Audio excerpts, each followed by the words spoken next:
د دهشتګردۍ خلاف کوم اپریشن روان دی نو زموږ دا صوبه د ډېر وخت نه د ډېرو کلونو نه د 15 کالو نه د بدامنۍ ښکار ده. موږ دا غواړو چې زموږ په دې صوبه کې په کم ځای کې هم هغه که په تیرا کې وي، که په وزیرستان کې وي، که په دیر کې وي، که د صوبې که د ملک په هر ګوټ کې وي، د هغې خلاف میلیټنټس دغه وشي، اپریشن وشي. او په هر چې په دې کې موږ صرف دا درخواست کوو، ریکویسټ کوو چې په دې کې عامو خلکو ته د عوامو ته ریلیف میلاو شي، هغو ته څه نقصان میلاو نه شي، د هغو د کورونو د هغو خیال وساتلی شي، د ماشومانو د هغو خیال وساتلی شي. نور زموږ عوام چې کوم دی د دهشتګردۍ خلاف موږ د خپل پوځ سره د خپلو ادارو سره شانه به شانه ولاړ یو.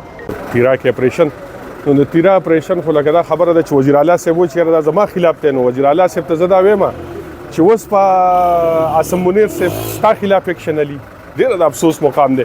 خو ها زما خپل یو رایه د اسلام بایدن سره دا شیر کوم، زما د دغه ته د آرمي چیف ته یو ریکویسټ دی که دا ورته ورسې نو ډېره مننه به وي.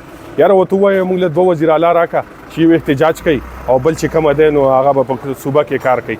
دا د کار نه دی. او داسې ګنډاپور هم پورته ویله، هغه هم لاړه او اوس چې کومه دی نو دی راغی. نو هغه دا خبره چې د یو خره غوږونه دي څه فایده به کې نشته. مهنګایي ته وګوره، هیلث ته وګوره، ایجوکیشن ته وګوره، وړه 25,000 روپۍ بوجه شوه، حالات د روډونو حالات ته وګوره. د دوی نه هېڅ قسمه څه کار نه کېږي. ښه خبره دا ده چې یاره دوی دا الله پاک بس یو طرف ته کړي او موږ ته خلاص شو او الله دې وکړي دغسې. او مدنو دا څو دهایانو نه روانه ده په هر ځای کې د دې نه خلک متاثره شو.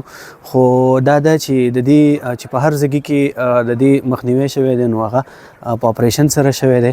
او اپریشن چې کوم دی نو هغه ټارګټ بیسډ اپریشن چې کوم دی نو بالکل پکار دی چې د هغو خلاف وشي. او د دې دپاره داسې و چې حکومت چې کوم دی یا د خلکو په نګرانۍ کې لکه څنګه چې دلته پاڅون شوی او دلته خلک راپاڅېدلي وو، هغه حالات هغو ځای له راوستي، زموږ مشرانو پکې غټ کردار و.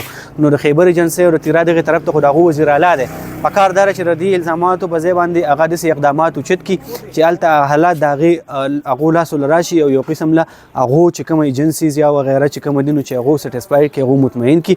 نو زما په خیال چې ټارګټ بیسډ اپریشن چې کومه دی نو دا پکار ده چې د هغو خلاف وشي، ځکه چې دا د دغې نه بغیر د دغې مخنیوی ممکن نه دی.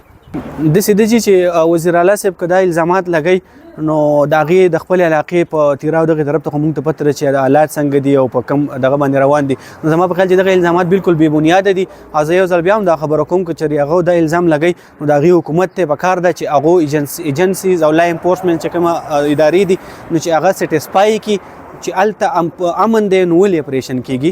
د اپریشن مطلب دا دی چې هلته بدامني ده. ټیک شو جي. نو چې کوم ځای کې بدامني ده نو هلته ټارګټ بیسډ اپریشن جوړېږي چې وشي.